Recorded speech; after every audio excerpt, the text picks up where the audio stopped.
Olá, turma querida, namastê! Ontem à noite eu estava decidida a parar de fazer comentários na internet, no Face, no Insta, sobre a polêmica, é isso, é medicamento pra cá, é coronavírus pra lá, qual que pode, é isso, e decisão...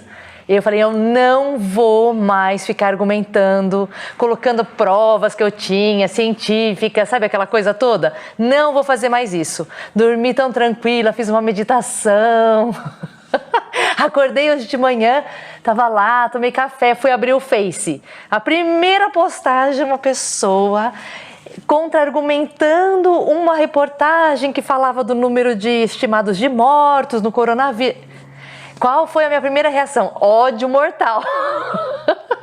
Vocês já passaram por isso? Eu imagino que sim. Muito bem. Eu venho trazendo hoje um exemplo lá da Índia, do ashram que eu vivi, um exemplo da Lalita Ji, minha mestra, que eu gosto tanto. Ela é um ensinamento tão importante para mim. Vou compartilhar com vocês. Então foi mais ou menos assim. Nós estávamos lá no ashram, vivem lá umas 60 pessoas mais ou menos, mais uns 60 estrangeiros que vêm participar dos retiros de yoga e de meditação. E a Lalita Ji me falou, Patrícia, como eu era assistente, né? Patrícia, você pode me chamar fora dos horários, né, de trabalho, que é das 5 da manhã às 9 da noite, com um intervalo na hora do almoço?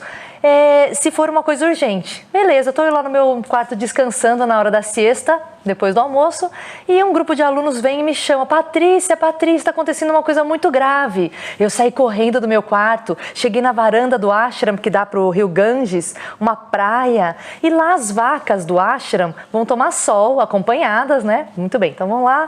E o que aconteceu naquele momento?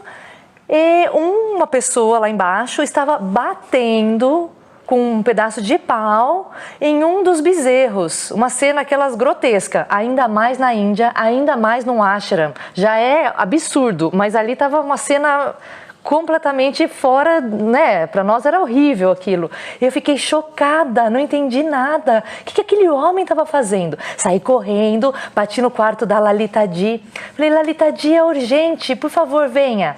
Ela abriu a porta na mesma hora, foi para a varanda, olhou aquilo acontecendo, olhou para os alunos e disse, vocês fiquem aqui, calma. E ela desceu correndo até a praia, chegou lá e a gente via ela conversando com esse homem. O homem parou de bater, obviamente, no bezerro. O bezerro foi para cá, ela amarrou o bezerro ali, o homem foi para lá e tudo. E a gente, né, ficou esperando lá, passaram-se uns 10 minutos.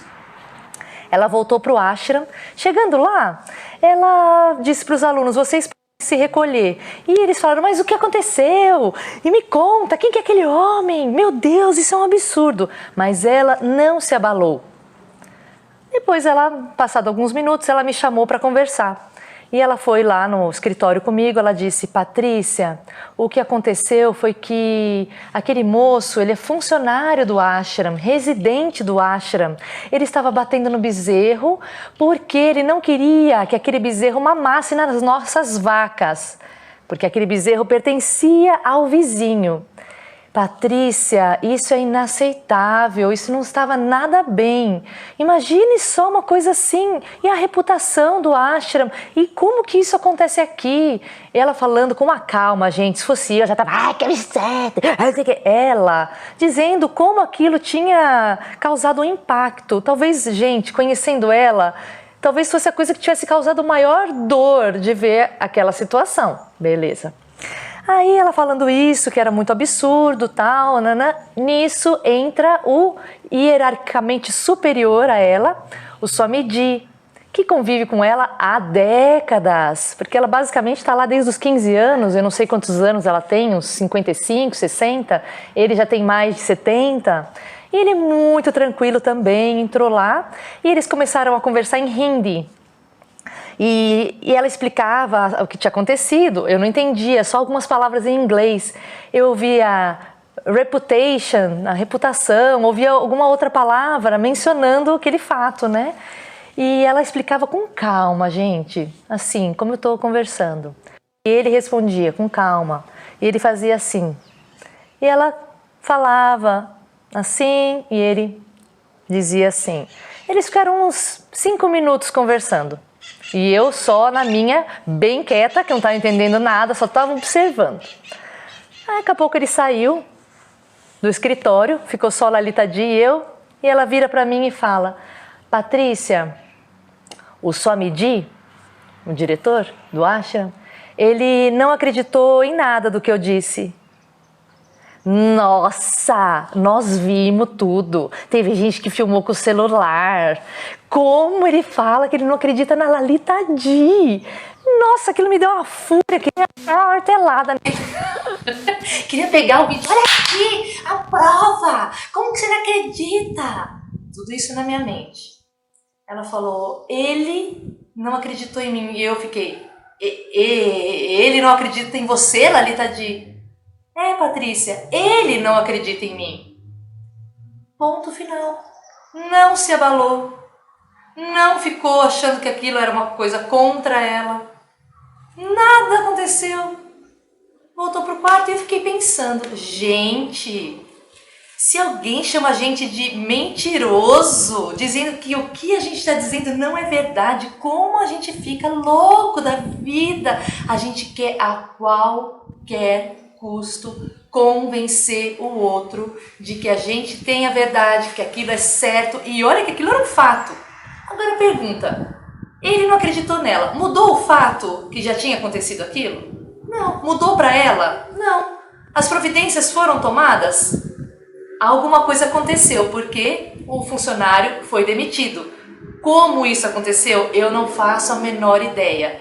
Mas foi uma lição tão importante para mim, porque a gente quer, às vezes, naquele minuto, naquela hora, com aquela raiva, toda aquela energia, que as coisas se resolvam do nosso jeito.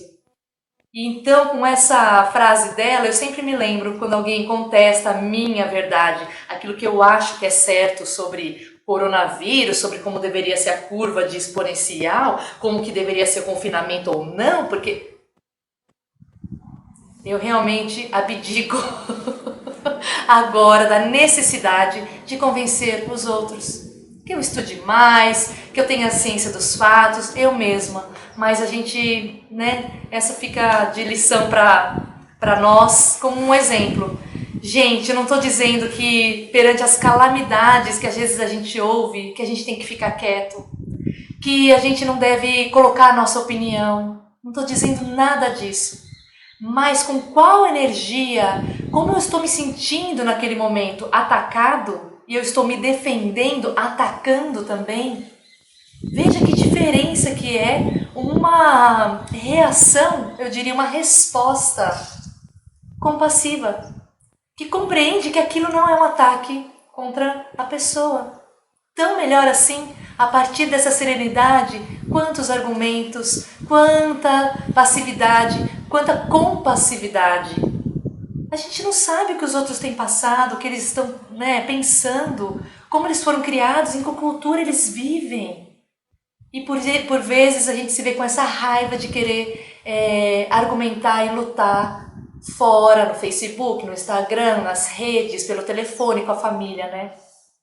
Eu convido vocês a essa reflexão e a olhar para essa verdade inconveniente de que no fundo, a gente quer estar certo e a gente quer ter certeza de que o outro também concorda com a nossa verdade. Valeu, turminha! Namastê!